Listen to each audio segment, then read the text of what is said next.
ที่ไอ้บอกว่าทุกเทือที่ไอ้ต้องมากินอยู่นี่ลายอย่างหนึ่งเป็นซิกเนเจอร์ของสวรรค์เขตที่เป็นกาแฟโบราณเนาะจิมีข้าวจีสันใหม่แล้วก็กาแฟโบราณถ้ามีเวลาฮอดสวรรค์เขตปุ๊บตื่นมาต้องมานั่งกินนี่แล้วทุกเทือต้องเนี่ยกินจักเทือกับแบบรสชาติเก่าบ่มีการเปลี่ยนแปลงโอ้สุดท้ายก็ได้บูชาพระจนได้2 องค์แรกของสวรรค์เขตนั่งเบิดมือราคาบ่ได้กันเลยมื้อ ตอนนี้ไอ้ที่ไปยางเลาะเบิงแผงพระสวรรค์เขตได้ยินข่าวว่ามีแผงพระสวรรค์เขตแต่ว่าไอ้ที่ไปยางเลาะเบิงว่าสิได้บูชาอย่างเต็มแดดโอ้ตะกัวสิขายจังไดนี่จับเบิ่งก่อนนะพวกสิแหละตะกัวพวกสิแหละเท่าใดนี่ขอประมาณ400,000ไปเอา3ไปรู้ถ่ายกูอันเลยข้อ4สักว่าตัวนี้โอ้ข่อยก็ไปแบ่งกินง่ายๆได้ว่าเป็นยังไงเอาโอเคโอ้ถุงยางเนาะถุงแก็บบ่ได้มาซับใส่เป็นเลาะเลยพอได้เครื่องแล้วดีกว่าลูกน้องรับเมื่อกี้นี่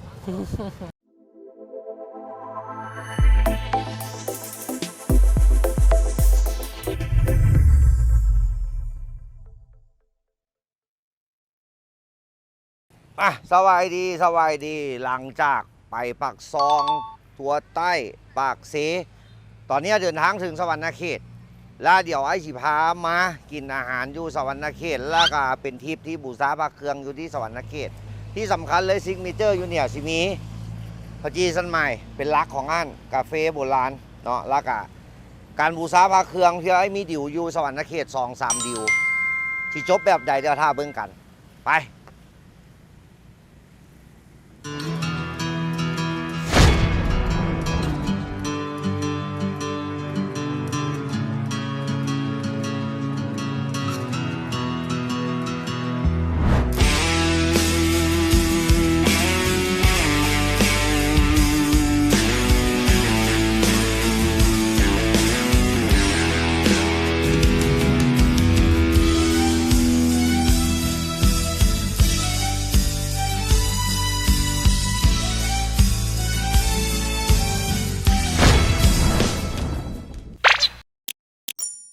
ตอนนี้มาฮอดห้านข้าวจีเมงงานในตำนานละที่ไอ้บอกว่าทุกเทือที่ไอ้ต้องมากินอยู่นี่ลายอย่างหนึ่งเป็นซิกเนเจอร์ของสวรรค์เขตที่เป็นกาแฟโบราณ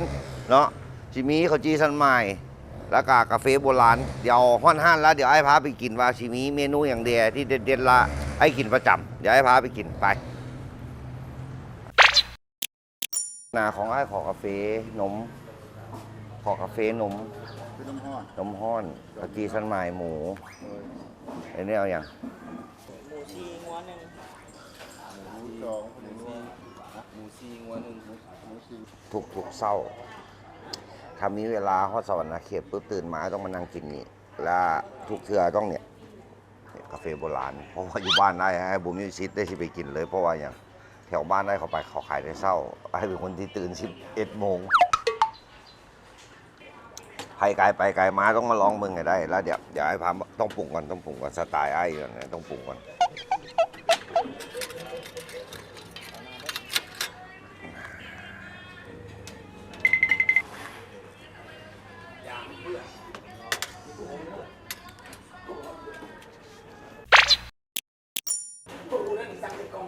ว้าว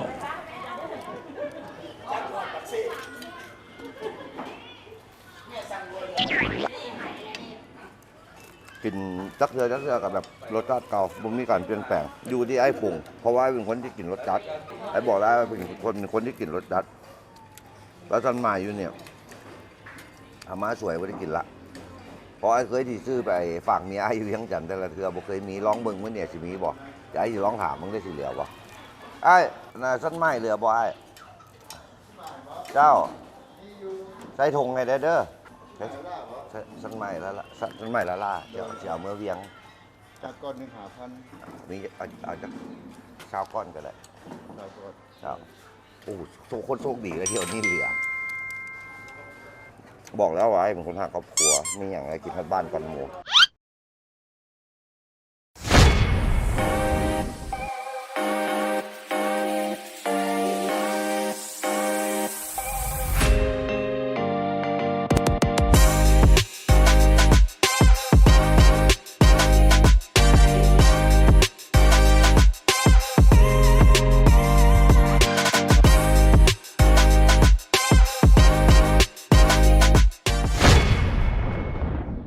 เนี่ยไอ้พามาเบิ่งบุกขัวเมงาว่ามีอย่างแดว่าการเฮ็ดของเพิ่นเนี่ยเห็นบ่เมงาเอาเปิดห้างนี่มาจากปีละ โอ้ยสาวดีเลย สาวกว่าปีตั้งแต่แสดงว่าเฮ็ดตั้งแต่เป็นยังน้อยเลย เบิดแต่ปี2003 03 19ปี 19 ปี อันนี้เป็นสูตรของไม่ง่ายเองเลยแมันบอก เลย เพราะว่ามื้อนี้ข่อยโชคดีแล้วข่อยสั่งเมื่อบ้านได้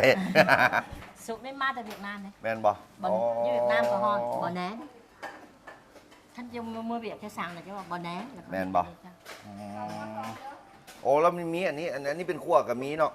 แล้วเจ้านี่ครัวแล้วเขาอยากใส่เขา อ๋อ อยากใส่ เป็นข้าวจี อยาก เนี่ย ใส่ ต้องร้อง อยากใส่ ข้าวจีอีกต้องร้องอีก เดี๋ยวใส่ให้เดี๋ยวขอก้อนหนึงขอก้อนหนึง เลย ไม่ง่ายเฮ็ดให้เฮาโลดไม่ง่ายเฮ็ดให้เฮาเลยเฮาเอาไม่ง่ายเฮ็ดนี่แหละตอนเฮ็ดให้เบิ่งเนี่ย เอ้ยให้นั่งใส่มาให้ใส่ ไปเฮ็ดให้เบิ่งไง อยากใส่อ้ายตัวนึงใส่เขาเห็น2สุกเลย เนี่ยชิ้นหมูชิ้นงัวสไตล์การเฮ็ดเป็นแบบโบราณเนาะ เลย แล้วก็จังใดเด้อมื้อนี้ไอ้เด้อบุกขัวแล้วจังได้ห้านเก่านี่น่าจะบุกบ่ได้ในมื้อนี้บุกได้ แล้วเดี๋ยว เขาขายอยู่ห่างอยู่ฮือเขาเลย เดี๋ยวให้พามาเบิ่งว่าการยัดใส่ข้าวจีกันเลยเนี่ยขั้นตอน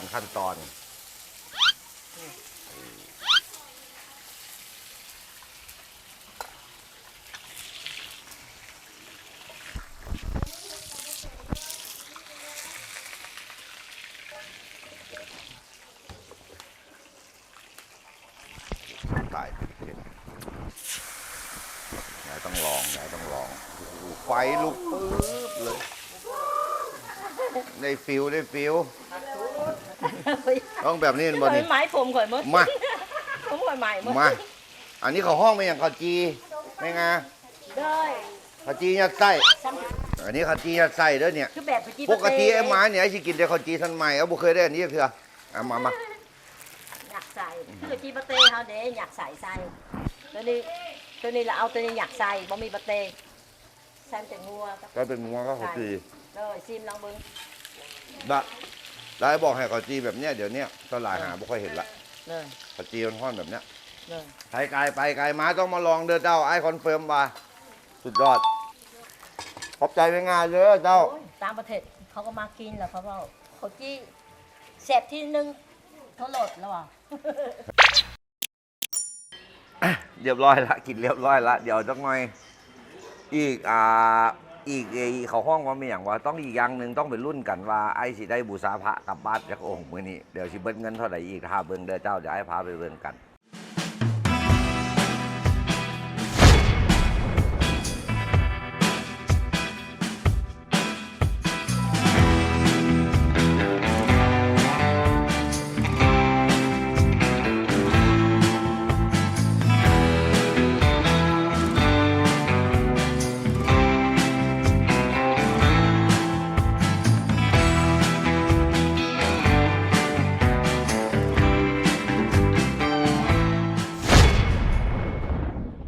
โอ้สุดท้ายก็ได้บูชาพระจนได้2 องค์แรกของสวรรค์เขตนางเบิดมือราคาบ่ได้กันเลยมื้อนี้ ช่วยสิได้กันวันนี้แล้วขอ50,000ไปมี50,000ไม่กูยืมเนี่ย ยางเปลี่ยนยางไปเอายางมาปะ เอาไปสองกันเลยอีกร้านหนึ่งเดี๋ยวค่อยว่ากันเลยสุดท้ายฮะนะโดนราคาไป1,200,000ละไอ้แล้วขอน้ำมันที่50นะต้องจัดละเพอเดี๋ยวจะบ่มีอย่างกลับบ้านขอบใจเจ้า ใส่ อ้าวนั่งอยู่ห้านได้บูชาตั้งแต่เช้าใช้เวลา2 ชั่วโมงกว่าๆได้บูชามาพระทั้งหมดเมื่อนี้ได้บอกว่า5 องค์สวรรค์เขตนั่งจนลูกน้องให้รับ นั่งจนประธานค่อยรับเดี๋ยวเบิ่งประธานค่อยรับประธานค่อยรับแล้วเดี๋ยวไอ้สิแกล้งมันเดี๋ยวนี้ไอ้สิไปยางแผงพระตอนนี้ไอ้สิไปยางเลาะเบิ่งแผงพระสวรรค์เขตได้ยินข่าวว่ามีแผงพระสวรรค์เขต แต่ว่าไอ้สิไปยางเลาะเบิ่งว่าสิได้บูชาอย่างเต็มแดดแล้วเดี๋ยวไอ้สิแกล้งมันว่าสิทิ่มมันไว้นี่ลองเบิ่งว่ามันตื่นมาบ่เห็นไอ้แล้วมันสิเป็นจังไดเดี๋ยวต้องไปยางแผงพระละเช็คบินเช็คบินไว้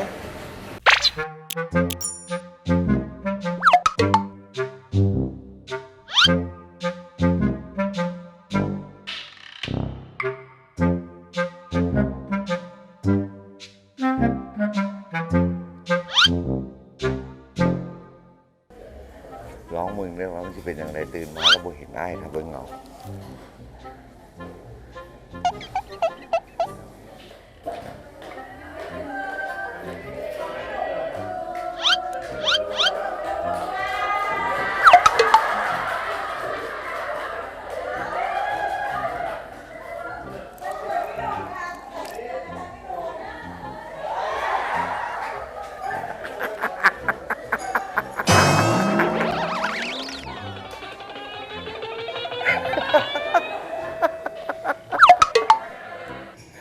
ไป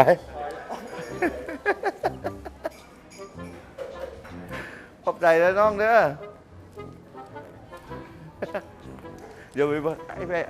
ไอ้จะพาไปเบิ่งสีหน้ามันเป็นยังไง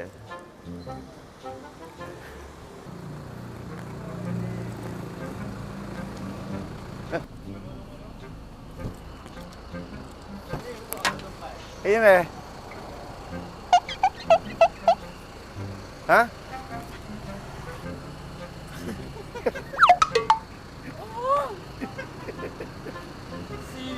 เป็นไงผมรู้สึกตื่นมากับปุ๊กกัน โอ้มาเงี้ยอยู่ทำเรื่องไม่ได้ครับ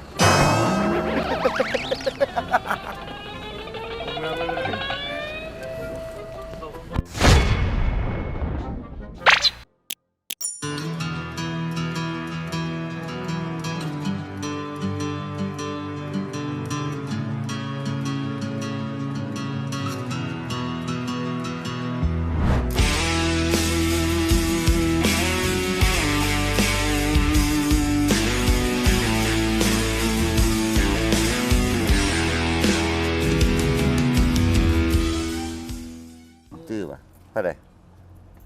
ต้องตื่นนอนมากกับ900,000เลยแต่โดนเนี่ยนี่ อันนี้ดิ ตัวนี้800,000ไป โถบ่ค่อยขายยังบ่ได้เลย ต่ออ้าวเอ้ยว่าเพื่อต่อเนาะกินคำเดียวก็อิ่ม เอาคู่นี้เท่าไหร่ คู่นี้เอา44ล้านให้ เท่าไหร่เต็ม ประมาณ มันตก 8จูนกันนี่ได้อีก4ล้านเลยครับ100,000 บาท ตกเหรียญหนึ่งเกือบไอ้ 30,000ไป 30,000ปลายล้นหาเขาซื้อมา10 ไป10ซื้อวังซื้อเข้าของที่เนี่ยแล้วก็ซื้อเข้าของที่10 ไปเหรียญเท่าไหร่จังสิ จับมาหน่อยไหมพอดี4,500เลยขนาดไหมเลยเลย โอ้พระเบอร์ใหญ่เนาะพระเบอร์ใหญ่แพงเนาะ จัดหน่อยไหม โอ้ตะกัวที่ขายยังไงนี่ จับเบิ่งก่อนหน่อยจับมา พวกนี้แหละตะกัวพวกนี้แหละเท่าไหร่นี่ ตะกั่วตัวนี้ก็องค์หนึ่ง300,000กี่ไปแต่ว่าตัวนี้อยากแพงนิดนึง คู่นี้300,000ได้ปะไอ้ไปแบ่งได้สุดกับ200,000 ปลายคือตัวเห็นนั่นแหละ แบ่งให้บ่เป็นหยัง เนี่ย ได้ เนี่ย300,000 แบ่งให้ กะลาคู่นี้เท่าไหร่ ก็ว่าเอา700,000ไป2อันนี่ให้เพราะว่าตัวนี้น้องจับมาสูงได้ตัวนี้ เอาคู่นี้500,000ไปเป็น 500,000 800,000 จัดแบ่งกันง่าย เท่าไหร่ ๆขอประมาณ400,000ไป เอา3ไป รู้ไถ่กูอันเลยข้อ4สักว่าตัวนี้ โอ้ข่อยก็ไปแบ่งกินง่ายๆ ได้ว่าเป็นยังไง เอา โอเคโอ้ถุงยางเนาะถุงแก็บบ่ได้มาซับใส่เป็นเนาะพอได้เครื่องละดีกว่าลูกน้องรับเมื่อกี้นี่ ลูกน้องรับค่าตังค์เมื่อกี้นี่ ตัวนี้ของยาฐานคำพู อันนี้เลย แม่นมันมีสร้างน้ำอยู่เฮือนบ่ได้มาสาม เท่าไหร่ สร้าง2ตัวตัวนี้น้องเปิดซุ้มอยู่ได้น้องเปิดร้านหนึ่งคืนได้ในวัดเป็นเลย สินงามดีคู่นี้5ไปซะ ฮะ เอาคู่นี้500,000ได้ปะ กูบ่ได้ไอ้ได้มาในวัดเลยนี่ได้ทงยามเลย แค่วางก่อน ได้บ่เป็น ไปบ่เป็นหยังอันนี้ได้เท่าไหร่ มาหาแสนไป3 องค์ตกองค์บ่ถึง เอา400,000ไหม 400,000ปิดโอเค นี่เท่าไหร่ อยากรู้อังเลยตัวนี้เอาเขาเปิด700,000ให้กินน้ำจันทร์ จานไปรถ กินน้ำหอยจันทร์ เอาไป3แล้วง่ายๆ2 องค์ ผ่านก็ได้ผ่านก่อนยึดก่อนยังพอได้ตัวนี้ได้3อย่างย่อมได้3นี่โอ้ย่อมได้3ย่อมนะเอาแบ่งให้4ไปสัมปันไห้เอาเอา ชีรอดคนนี้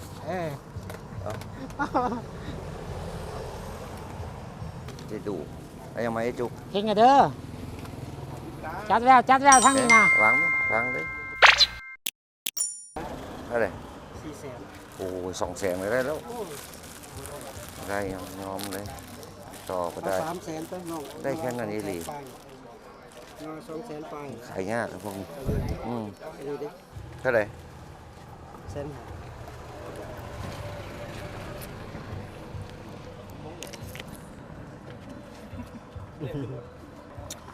ซื้ออันใดที่เก่าไว้กัน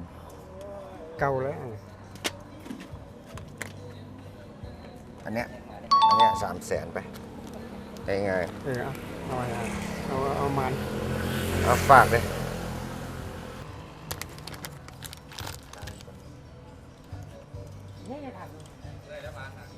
ปั้นให้อ้ายซะ200,000กันเลยปะ ให้เราอีก200,000 เอาน้ำเก่า200,003เก่าก่อนแล้วมันซึ่งลงที่บ่าวว่า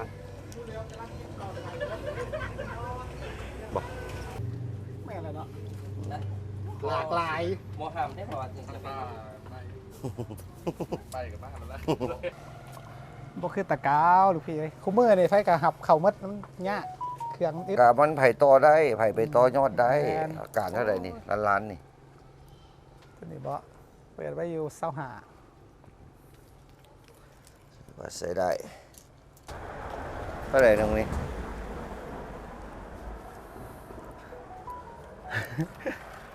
8อ่ะ สรุปนี่เป็นเงินคนไทยบ่นี่กูเดินพาอยู่สวรรค์อยู่อันมุกดาหารบ่นี่หรือว่าอยู่อันสวรรค์เขตนี่ 3.2ครับตีเป็นเงินกีบกะ ตัวไหนตีเป็นเงินกีบมันตกใจนะสำหรับอ้ายบ่ตกใจอยู่แล้วธรรมดาอยู่แล้ว กูก็ขายเป็นเงินกีบอาชญารไทย คนหักประเทศลาวกูต้องขายเป็นเงินกีบกูบ่เปรียบลูกค้า ต้องโปรโมทเงินกีบเฮา บ่แม่นดอกกูจะเขาคืนกูก็คืนเงินกีบกูก็ไง ซื้อบาทขึ้นบาทซื้อกีบเงินกีบ บ่ขายบาทเลยนะกูมื้อนี้บ่ได้ขายบาทเลยเด้ขายกีบอย่างเดียวเลยสิเท่าใดก็อย่าตีกีบเลทมื้อนั้นเลยสบายใจ อันเนี้ยบ่ได้กีบเท่าใด เม็ดเลย30หน่อย 2ได้บ่ โอ้บ่ได้ลูกพี่เอา28แปลงทางลูกพี่บ่มีหยังให้ เอ๊ะเรื่องมึงเจ้าว่าเนี่ยนะ ลูกพี่ครูนี่บ่สนเลย เคยถามแล้วแล้วมันราคาบ่ได้กันแล้วบ่ถามต่อดีกว่าถามก็บ่ได้ ไปต่อบ่ได้แล้วก็บ่ถามพอไอ้เคยถามตัวได้จื้อได้ ได้แม่น แม่นบ่ล่ะ ครูนี่ กับคนอื่นผมได้กับไอ้กับพี่ 500,000ได้ เรียกว่าถ้าเป็นน้องขิงเรา นี่อะไรนี่ ตัวนี้เขาเคยเปิด15ลูกพี่เฮาก็บ่ฮู้ที่เฮาฮู้แต่ความเก่าเอา3.5อยู่หั่น 3ถ้วนไหม บ่ได้ลูกพี่ทำจับหน้าปกเข้าไปอีกก็ยังให้ 3.5 ได้ทำ3ทวนบ่ได้เลย บ่มีกล่องพิเศษหยังวะบ่มีกล่องพิเศษหยังเปิดมาวะ หมดแล้วพิษตำนานเลยกล่องพิเศษนะ พิษตำนานไปต้นเลย โอ้มีแบบอันใดที่ฟิลี่เปิดแล้ววะ แฟนอยากเมดได้เมดอะไรย่อมหับเอาเมดอะไรแหละมันบ่คือสมัยก่อนนะ บ่มีหยังเปิดแท้ เมดเลยเลยพี่ครับนี่เด้ตัวนี้บ่เปิดวะบ่เบิ่งวะ ๆหลายแล้วไอ้เต็มบ้านเลยนะอ่ะตอนเนี้ยบูชาพาเครื่องได้เรียบร้อยแล้วถึงว่าบ่ได้ไปตามเป้าไอ้ลักๆเหรียญอาจารย์ซ้ากำแดงเหรียญครูบาซ้างวนถือว่าลุดมือพลาดเป้าไปราคาบ่ได้กันก็ถือว่าก็ยังได้เครื่องแบ่งปันกับน้องๆกับหมู่เพื่อนในสวรรค์เขตอยู่ละฝากที่ตามซ่องไอ้ต่อไปเนาะ YouTube แก้วสีไข่เพจแก้วสีไข่แล้วทิกตอกแก้วสีไข่แล้วสบายดี เจอกันคลิปหน้าสบายดีเจ้า